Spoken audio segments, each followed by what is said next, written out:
Now, we're going to do Rav Nosson in the Parasha. Rav Nosson, it's very, very, very hard to do Rav Nosson because he has so much to say on everything. He's just unbelievable. You learn what he says and you're like completely blown away, and there's just a lot to talk about. So, you have 15 minutes, or I don't know how long we're supposed to spend on this, and there's like endless amount of incredible material. Yep.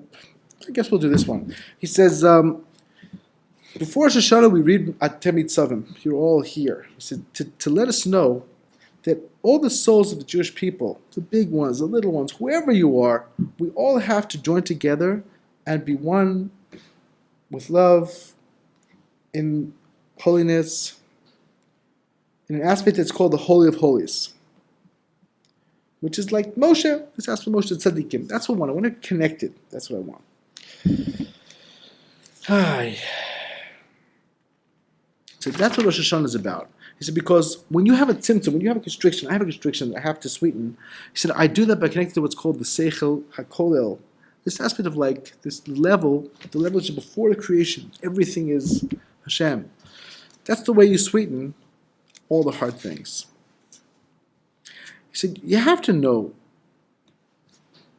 every person, every time you want to sweeten judgments, you want to make things better, you want things to be improved. He said, every time, every place, every instant, every person, he said, you have to be in the present, this instant, and you can use this instant to connect to God. I can use this moment to connect myself completely to Hashem. That's not, I can do that. It's my choice. So every person has to look at themselves and say, well, sometimes the things go over me. I have bullying, I have confusion, I have difficulties.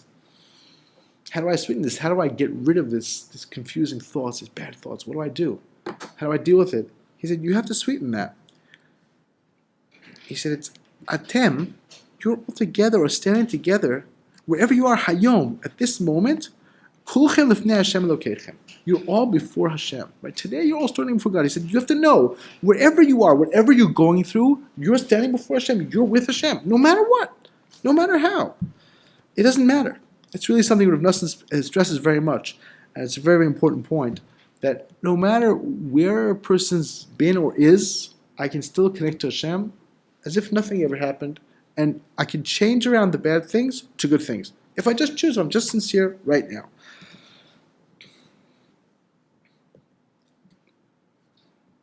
He said, you have to take this also the other way. He said, you have to know, I have to be aware that every second is before Hashem means I have to try to use every second. That means right now, I have to use this present moment to serve Hashem. This instant, I have to use to serve Hashem. I can use this moment to serve Hashem. I can use every moment to serve Hashem.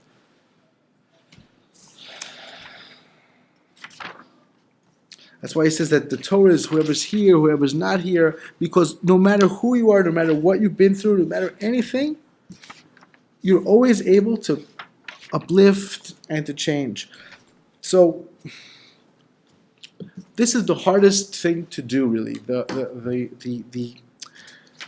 To bring Hashem into my life every second of every day, it's very difficult. Life happens, things go on. It's not a simple thing at all. So we would think, it's all or nothing. We have this feeling of like, it's all or nothing. You have to either get it together and be the biggest tzaddik in the world, the greatest person in the world, or nothing, or you're nothing, or you're no one. So that's why Rav Nosson says later on, he says, Lo b'shamayim, like the Torah, he says it's not in heaven, right? The verse says it's not in heaven. You say, who will go up to heaven to bring it to us? Bring it to us, and we'll listen and do it. He said it's close to you, in your heart, in your mouth, to do it. So Rav Nosson says Hashem is not a tyrant. The Gemara says, Hashem is not a tyrant. Hashem does not come to a person and demand from them more than they can give. You have to just do what you can. He doesn't want you to go to heaven. What does that mean to go to heaven? It doesn't mean they didn't have rockets. How are you going to go to heaven? He said it means doing everything you can, doing it all no matter what. I don't care. No losing, no falling. I said, no, that's not what he's insisting on. But you have to do what you can. You have to do what you can according to your level. The Torah is like a ladder from the ground up.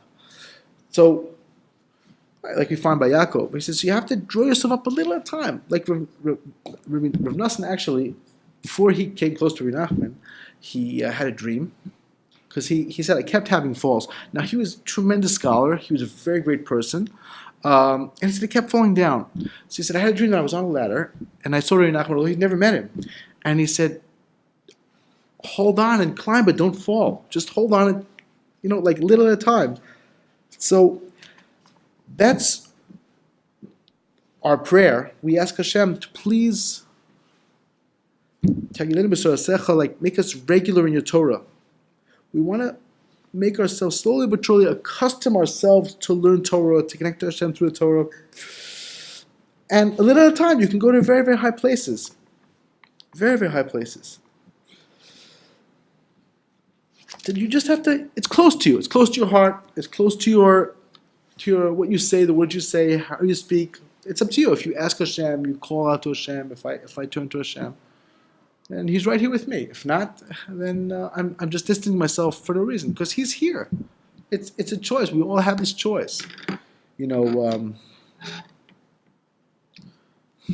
with Emunah is not an easy thing, but it's really the only way to live. That's the truth. The only way to live is with Emunah. Is the honest truth is, of course, it is easy. Just life sometimes can take us and make it hard. And we feel like we're suffering, things are difficult.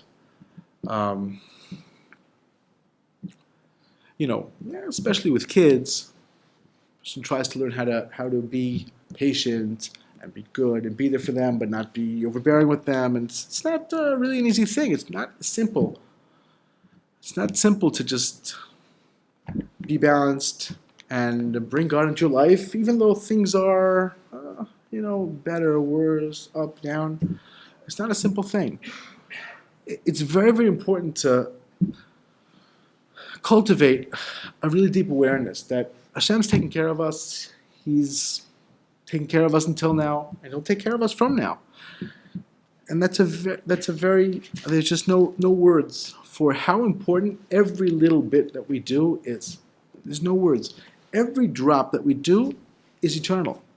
Every drop, every little bit. And that's also a big part of Hashanah, of making an evaluation of how much I'm able to declare God the King. And every day, everything I've done, and whoever I am, whatever I am, that's what Rosh Hashanah is about. That's the Michtav Mayo says.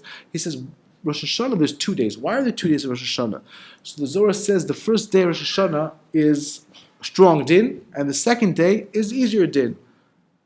Strong judgment and easier judgment. So the question is, what do these two things mean? So he says something very interesting. He says, strong din means they judge you as you are. The easier din, the second day, is I judge you in terms of how you're influencing people, how you're influencing the world, what are you doing that's important.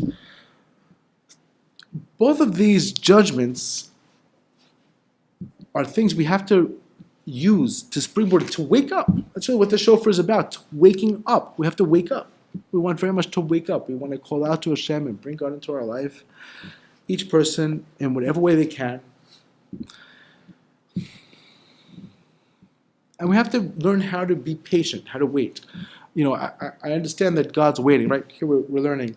It says, it's not in heaven, don't worry, God waits, you go level by level. It's the same thing. There are things that we need or that we want. And there are things we want to change for the better, for Hashem. So we say, well, Hashem, if you want me to change, you need to help me this way, you need to do this, you need to do that. But the truth is, no. The truth is, I have to be willing to be patient and wait for the right time, the right way, not to push, just to say, okay, I'm going to do things, as a flow. Some people say this has to happen this way, this has to happen that way, and that's not really necessarily true. Sometimes things happen, you do your shtadlus, you make your efforts here, and things come out the other way.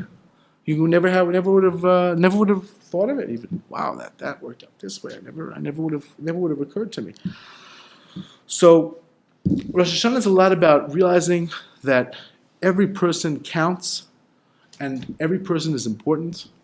And when you're dealing with the sin is not you. You are important. You are neshama. You are connected to Hashem. No matter where you've been, no matter who you are, you cannot sell your neshama. Your neshama is forever. Your neshama cannot become unclean. You can't touch the neshama. That's the re-explained. He says that's why the higher levels, they run away. The person falls. Because the person, the real you, never fell and never can fall. That's what we say every day. The soul God gave us is pure. Every person is pure. We don't say, well, let's see. You want to say you're pure? Okay, just a moment. Where are you from? What have you done? Let's have a checklist. Let's see. What? Pure? Let's see. No, you're pure no matter what. It doesn't matter. Because that's who you are. That's your identity. So I have to know if there's dirt I have to remove, there's things I have to change, I have to transform. It's not a terrorizing thing. Oh, tshuva, oh my gosh. Like the Chofetz Chaim says, people say tshuva is a bear. He said in Yiddish. People say tshuva is a bear. The tshuva is terrible. The big grizzly bear in Europe, today a bear doesn't mean too much in most places. A bear, whatever, it's in the zoo, right? But it used to be you ran into a bear, if you lived, you were lucky. It wasn't simple. They were really dangerous creatures. It wasn't simple. And he says, tshuva's not a bear. Tshuva's not this terrible grizzly. He said, tshuva's a care. Tshuva's like a broom. Just sweep out the garbage, and that's it, because you are really integrally good. So we have to realize, I'm good. Rosh Hashanah, for sure, we're going to prevail. It has to do mostly with my focus for the next year. Like, where am I going to go? I can look back. The Rav Karelitz says, I can look back and I'll see what was my judgment last Rosh Hashanah.